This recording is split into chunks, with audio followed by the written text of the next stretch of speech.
સુરત ગ્રામ્ય local crime બ્રાન્ચે એક મોટી કાર્યવાહી કરતા માંગરોળ તાલુકાના પીપોદરા જીઆઈડીસી વિસ્તારમાં ધમધમતા એક જુગારધામ પર સફળ દરોડો પાડ્યો.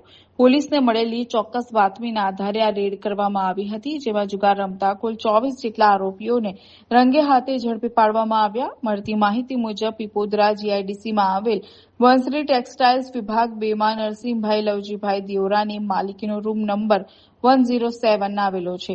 આ રૂમમાં મોટા પાયે જુગારની પ્રવૃત્તિ ચાલી રહી હોવાની બાતમી સુરત જિલ્લા એલસીબીને મળી હતી. પોલીસે સમય સૂચકતા વાપરીને તાત્કાલિક તે રૂમ પર દરોડો પાડ્યો.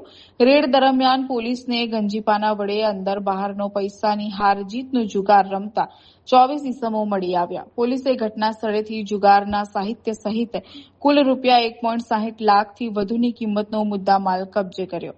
આ સાથે જ જુગાર રમવા માટે રૂમની સુવિધા અને વ્યવસ્થા કરી આપનાર મુખ્ય સંચાલક ઇસમને પોલીસે વોન્ટેડ જાહેર કર્યો છે. હાલમાં સુરત ગ્રામ્ય પોલીસે પકડાયેલા તમામ આરોપીઓ વિરુદ્ધ જુગારધામ હેઠળ ગુનો નોંધીને કાયદેસરની કડક કાર્યવાહી હાથ ધરી છે.